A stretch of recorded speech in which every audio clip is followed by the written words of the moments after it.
Bienvenue, mesdames et messieurs, dans Politicia, votre rendez-vous politique. 11 novembre 2018, les 7 principaux leaders de l'opposition congolaise signent à Genève, en Suisse, un accord. Il prévoit une candidature unique de l'opposition à la présidentielle du 23 décembre 2018 en RDC. Moins de 24 heures après cet accord, 2 poids lourds de l'opposition, Félix Tshisekedi et Vital Kamerhe, retirent leur signature. Mais que s'est-il passé? Quelles sont les raisons de ce retrait? L'opposition congolaise optimise-t-elle ses chances de remporter cette présidentielle en y allant en rang dispersé? 3 protagonistes congolais avec moi pour en parler. Alessandre Kinyendi, vous êtes le président fédéral de l'UDPS en France, représentant en France de l'UDPS, grand soutien de Félix Tshisekedi. Vous comprenez tout à fait que Félix Tshisekedi retire sa signature après avoir signé cet accord à Genève. Vous nous direz davantage au cours de cette émission. Merci d'avoir accepté notre invitation. Merci, à vous aussi.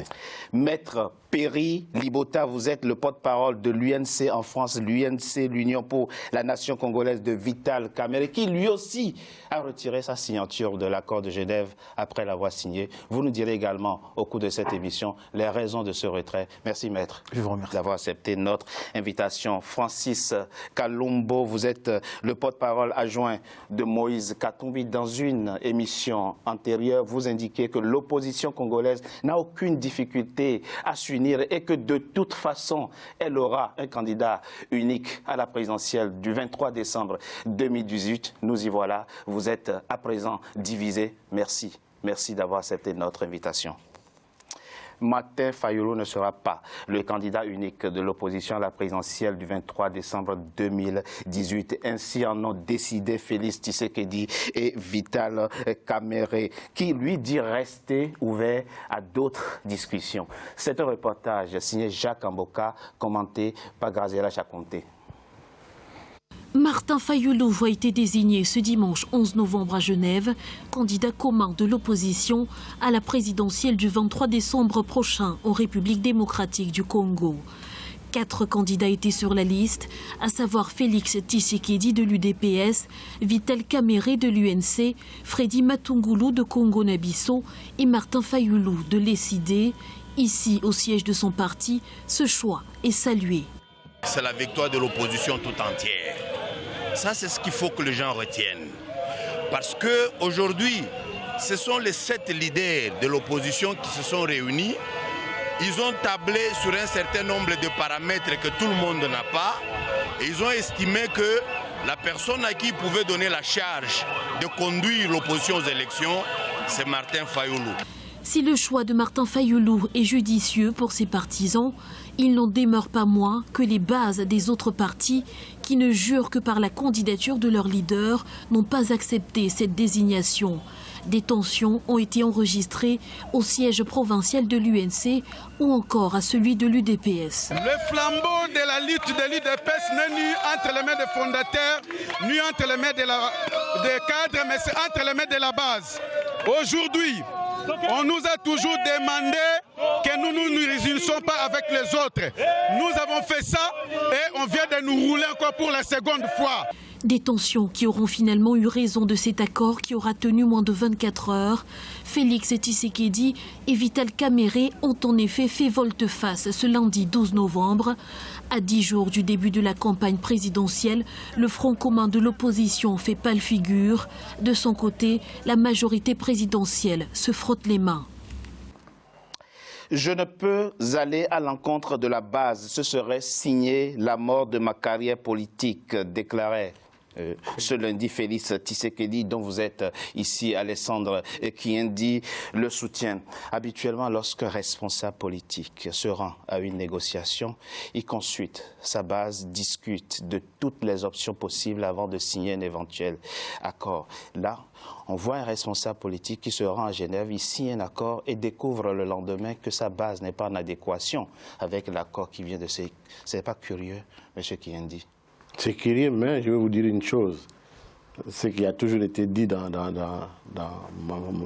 le village de ma mère, c'est que le diable se cache toujours dans les détails. C'est dans les détails qu'on trouve le diable. Puisque tout a été fait pour que ça ne marche pas pour nous mettre en minorité. C'est-à-dire que tout a été boutiqué d'avance, parce que moi, je le savais, moi. Je suis à Paris, à des milliers de kilomètres. Je savais à l'avance que Martin Fayulu sera choisi comme candidat. C'est très intéressant. Qui a boutiqué quoi? Tout a été boutiqué pour flouer un peu la masse, pour nous flouer, afin de permettre à Martin Fayulu. On vous a forcé la main à signer l'accord de Genève? Vous savez, quand on ne force pas la main avec un revolver, hein, rien qu'avec les regards, on peut vous attirer votre attention pour dire, mais là, faites un geste. D'accord. Vous avez été floué par qui? Félix Tshisekedi a été floué par qui? Avant la signature de l'accord? Par ceux qui sont considérés comme les nôtres, avec lesquels on vivait bien. On a travaillé ensemble. Moi-même, j'étais à l'origine de mettre en place une plateforme commune pour qu'on puisse avoir quelqu'un de sûr et gagner les élections. Et tout le monde le savait. Personne ne peut dire qu'il ne se fait. Tout le monde le savait. Vous avez été floué par les vôtres, c'est-à-dire Moïse Katumbi, Jean-Pierre Bemba, Martin Fayulu et autres. Francis Kalumbo, très rapidement avant qu'on évolue. Alors, je rappelle, avant que vous ne commenciez, que vous avez de petits soucis avec les yeux. C'est pour ça que vous mettez ces lunettes et c'est important pour nos téléspectateurs. Vous avez essayé donc de flouer vos amis de l'opposition en leur imposant Martin Fayulu comme candidat? Non, je pense que l'IDPS avec qui nous avons cheminé ensemble pendant longtemps, notre souhait était de voir Félix Tshisekedi gagner et être désigné comme candidat commun. Je crois que personnellement, je suis très déçu de voir que ce n'était pas lui. Sauf que parler de flouer, lorsque la démocratie a parlé, l'IDPS a toujours prôné la démocratie. Et l'IDPS, en prônant la démocratie, il sait que c'est le vote. Et puis, ils sont passés, tous les leaders ont été au vote, personne n'a forcé personne, et ils ont eux-mêmes voté, eux-mêmes ont signé des documents, et parler aujourd'hui d'être floué, qui a floué qui? Vous savez, une élection, il ne suffit pas de donner son nom, il ne suffit pas de postuler, je n'arrête pas de le dire, j'ai l'expérience puisque j'ai participé à plusieurs élections, entre autres 2 en République démocratique du Congo. Il faut aussi mettre en place une stratégie pour pouvoir gagner. Est-ce que Fayulu était plus stratège et qui fait qu'il a gagné contrairement aux autres? Les gens pensent que parce que s'il y a une élection, donc puisque moi j'ai, et ça doit être moi. Non, quand on accepte les règles du jeu, il faut aller jusqu'au bout. Donc, j'ai dit simplement qu'il n'y a jamais eu... Expliquons concrètement aux Congolais ce qui s'est passé à Genève. Parce qu'ils ont le droit de savoir. Hein, il s'agit de leur avenir. 7 candidats se sont retrouvés pour désigner un candidat unique. Et c'est Martin Fayulu qui a été désigné. Nous sommes le 11 novembre 2018. Il a eu combien de voix, Martin Fayulu? Ok, d'ailleurs, il faut vous expliquer, si je m'en tiens au tweet de Sonia Relais, qui a relayé votre de RFI, ce qui s'est passé, on a d'abord demandé aux 4. On a mis de côté le 3 qui était exclu. Le 4 qui puisse s'entendre pour désigner une seule personne. Ils étaient incapables de trouver, de se mettre d'accord. Alors, on est passé, deuxième étape, ils devaient voter. Chacun a voté pour lui-même. Troisième étape, chacun devait voter pour qui il est capable de se désister. Selon toujours Sonia, Félix Tshisekedi a voté d'abord pour lui-même et puis il a voté pour Martin Fayulu. Et Vital Kamerhe a voté pour lui-même et il a voté pour Matungulu. Martin Fayulu a voté pour lui-même et Martin Fayulu a voté pour lui-même. Non. Et Claude, vous voulez dire? Non, je termine. Allez-y très rapidement. Je termine. Martin Fayulu a voté pour lui-même et il a voté pour Matungulu. Matungulu a voté pour lui-même et il a voté pour Martin Fayulu. Ce qui fait qu'il y avait 8 voix. Pour le 8 voix, Félix Tshisekedi a eu 1 voix, Vital Kamerhe 1 voix et Fayulu a eu 3 et Matungulu a eu 3. Et à ce moment-là, on a élargi maintenant le champ, puisqu'au deuxième tour, pour départager les deux, il a fallu que les autres puissent venir. C'est comme ça que Fayulu a eu 4 voix et Matungulu a eu 3 voix. Et Fayulu a gagné. Donc Félix Tshisekedi n'était même pas le deuxième? Non. Encore moins Vital Kamerhe? Même pas. Ils se sont eux-mêmes neutralisés, les 2 leaders. D'entrée des jeux, chacun, ils se sont neutralisés. Alors maintenant le vote a eu lieu. Ils ont accepté le verdict, puisque démocratiquement parlant, ils ont accepté le verdict. Moi, je vous dis que le vote secret de l'isoloir, je n'étais pas là où ils ont voté, mais je prends à témoin Sonia Relais, qui est un journaliste qui était là, c'est qui nous a rapporté. Totalement, ça ne s'est pas passé comme cela. Je reviens très rapidement, Nous allons bien repréciser ce qui s'est passé ce jour-là. On ne va pas revenir sur le déroulé du vote. Il faut qu'on précise, parce que là, on cite le nom de Fayulu, mais nous disons à tout le monde que nous avons assisté à une désignation tronqué par la faute d'un récidiviste. Fayulu, c'est un récidiviste. Il a récidivé en quoi? En stratégie machiavélique, parce que Fayulu, le Quinois spécialement et les Congolais en général, ont un mauvais souvenir de Fayulu en 2017, alors que le MLC était majoritaire à l'Assemblée provinciale pour élire un gouverneur, du MLC en l'occurrence, M. Ada Bombolé, grâce à revisiter le curriculum vitae. Nous devons le dire, et à cause de Martin Fayulu qui a pu voter André Kibouta du PPRD. Et c'est que Kamera a fait contre Tshisekedi en 2006. Il faut on doit le dire parce que c'était un récidiviste et il a repris ses mauvaises stratégies machiavéliques. Nous appelons cela la tricherie parce que nous sommes déjà en négociation avec l'UDPS. Martin Fayulu, le matin, est venu sonner à la porte d'Étienne Tshisekedi pour manigancer, pour en fait de le séparer avec Vital Kamerhe. C'est normal, nous ne sommes pas d'accord avec des manigances, nous ne sommes pas d'accord avec... Toute désignation répond à des jeux d'alliance. Nous avons donné une condition, c'est la confiance. Nous sommes allés là-bas parce que nous avons fait confiance aux autres, alors que les autres sont des hypocrites, des haineux. Donc Kamera a fait Félix aussi. J'annonce, dit Vital Kamerhe, j'annonce. Kamerhe n'a jamais fait Félix parce que je vous le dis et je vous le répète aujourd'hui, nous sommes en alliance avec Félix Tshisekedi. Nos jeunes de l'UNC étaient hier au siège. Mais vous n'avez pas voté. Et nous avons fait ensemble une déclaration commune. Mais vous n'avez pas voté. Nous mettons nos présidents, le président Tshisekedi et le président Vital Kamerhe, face à leurs responsabilités, face à la responsabilité devant l'histoire. Nous attendons de se prononcer pour un ticket gagnant. Et ensemble, l'UDPS et l'UNC, nous battrons Chadari à plat de couture. Vital Kamerhe dit « J'annonce que je retire ma candidature pour respecter la volonté de ma base. Sans cette base, je vais m'auto-flageller et je vais moi-même m'auto-exclure du parti. » Au fond, ce n'est même pas une histoire de base, c'est juste que vous vous êtes rendu compte à la fin du vote que vous avez été floué en fait. Pas du tout. Écoutez, nous, l'UNC, nous sommes une pyramide inversée. C'est la base qui décide.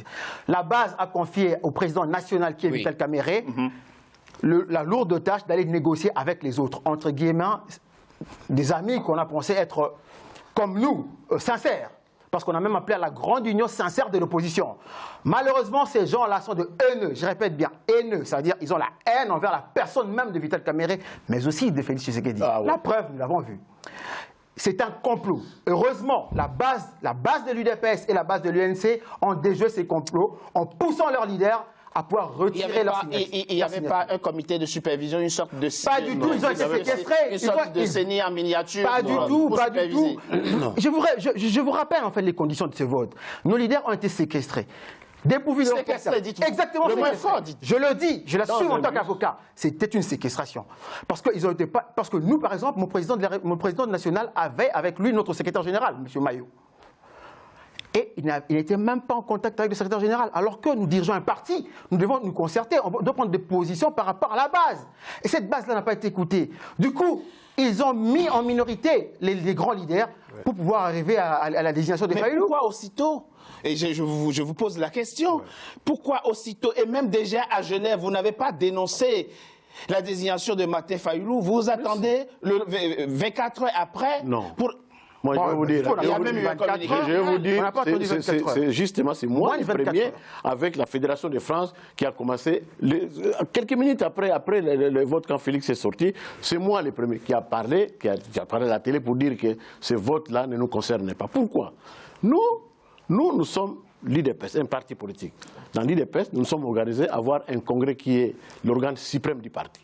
C'est-à-dire que notre congrès, en mars, le 31 mars 2018, a élu Félix Tshisekedi comme président du parti. Il lui a donné aussi Titus, l'investisseur, comme candidat aux élections qui se passeront au Congo, je ne sais pas quand. Voilà, parce que théoriquement le 23 décembre. C'est ce qu'on a toujours dit, mais on verra bien si ça se passera comme ça, le 23 décembre. Mais qu'est-ce qui se passe? Nous à l'UDPS, nous, la base de l'UDPS, nous, les congressistes de l'UDPS, nous avons choisi un président en lui donnant une mission. Et nous voyons mal comment des gens qui se sont organisés comme ils veulent viennent nous tirer cet avantage. C'est pourquoi nous disons, attends, je vais finir, c'est pourquoi nous disons, ce que nous avons dit restera immuable. Personne ne bougera. Félix sera toujours le candidat de l'UDPS aux élections s'il y a élection. Quelles que soient les conditions. Nous ne changerons pas et nous Vous changerons plus. Donc le projet de candidature unique, c'est mort. De toute façon, ce projet-là, oui. c'est l'idée qui est venue d'un certain nombre de gens, de personnes. Je ne vais pas citer les noms ici, mais vous le savez. Ce projet-là était venu, non pas parce que choisir un candidat unique. Oui. Aux élections. Mais c'est mort pour vous. Pour Félix Tshisekedi, ce projet-là est mort. Oui, pour Félix, c'est derrière lui. C'est derrière lui. Mais je vais poser quelque chose, s'il vous plaît. Allez-y très rapidement. Parce que pourquoi nous, l'UNC, nous disions que nous avons été victimes d'un complot? Parce que déjà, le mode de désignation du candidat commun de l'opposition n'était pas par le vote. Hein. On avait précisé un critérium bien précis. Mais c'est quoi le critérium? Le critérium était celui-ci. Allez-y très rapidement. La désignation de M. Faïlou ne devait pas se porter sur ce vote. Donc, on devait considérer la capacité du candidat à fédérer, à réunir. La capacité du candidat. Qui apprécie, vous êtes avocat, qui apprécie la capacité. Non, qui apprécie, on a énuméré ça se voit sur le terrain. Depuis Pretoria. Ça se voit sur le terrain. On est venu à Genève, on avait déjà une rencontre bien avant. Et deuxièmement, nous avons dit, le candidat doit avoir une force, la force d'organiser le pays pour conduire la campagne présidentielle, la densité du réseau du candidat président pour son organisation aux élections provinciales et nationales, la capacité d'affronter son adversaire en face, en l'occurrence Chadari. La capacité d'affronter son adversaire en face, c'est-à-dire avoir une base, une population qui vont accompagner les candidats, parce que nous savons que chez nous, et en l'occurrence, si on résume, voilà, il n'a pas une base. Vous savez, il a un parti de 2 ou 3 personnes. Et qui remplit ses conditions bien sûr, Vital Kamerhe. La géopolitique et la cartographie électorale, mais aussi la tendance générale au sein de la population. La population doit porter ses candidats. La preuve, le jour où on a annoncé le nom de Faïlou, il n'y a eu aucune liesse, aucune joie. C'était une tristesse. Francis Kalumbo, je l'ai rappelé, vous avez dit effectivement il y a quelques semaines dans une émission antérieure que l'opposition congolaise n'a aucune espèce de difficulté à s'unir. Et nous y voilà. Vous voyez bien que vous vous êtes trompé alors sur vos amis? Écoutez, Maître Libota, c'est pour moi pour rien. C'est dans le vide, en fait. Moi, personnellement, en ce qui concerne l'UNC, je l'ai toujours dit, c'est connu. L'INC a toujours travaillé pour Kabila et l'INC a toujours travaillé pour les FCC. Et je l'ai dit il n'y a pas longtemps que ça va être la même chose.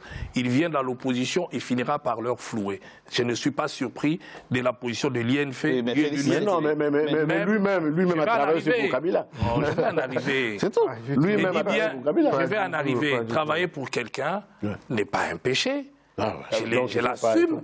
J'ai dit bien que Kamerhe a toujours, bien qu'étant de l'opposition, a toujours travaillé pour fouler l'opposition. Non, vous parlez pour vous-même.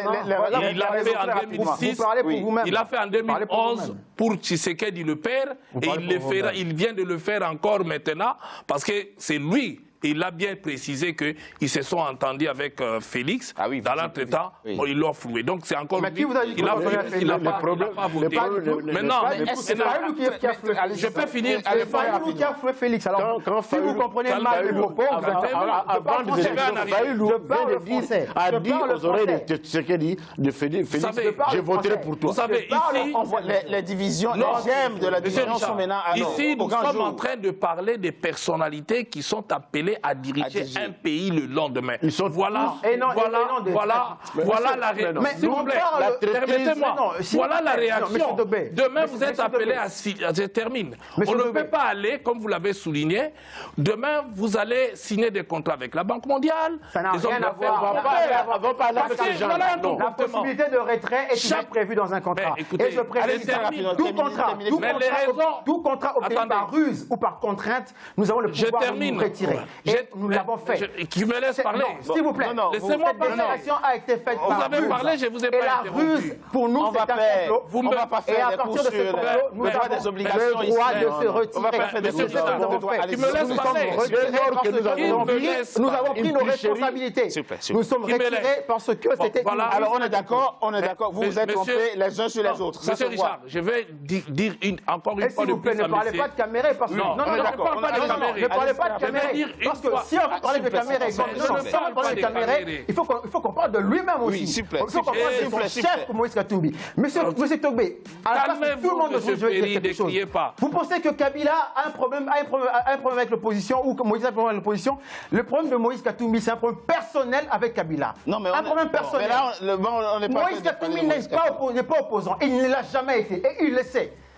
Et il n'a jamais été. Tout ce qu'il veut, c'est revenir aux affaires pour piller le Congo comme il a pillé le Katanga. Moïse Katumbi, la preuve, il nous a prouvé aujourd'hui qu'il travaille encore pour Kabila. Il travaille encore pour Kabila. Fait concret. Parce qu'il a tout fait pour invalider 2 grands candidats populaires. Parce que lui-même ne peut pas participer aux élections. Vous êtes en train de nous expliquer, monsieur Libota, c'est ça la vérité. Que c'est Moïse Katumbi qui est à la base. C'est Moïse Katumbi qui est à la base de ce complot. C'est Moïse Katumbi qui est à la base de cet échec. De l'unité de l'opposition. Je propose qu'on marque une courte pause. On se retrouve dans quelques instants pour la suite de la Un kabiliste tout fait, Moïse Katumbi. Il faut lui donner de l'eau un peu à boire. Il n'en a pas besoin. Il n'en a pas besoin. Il n'a pas besoin.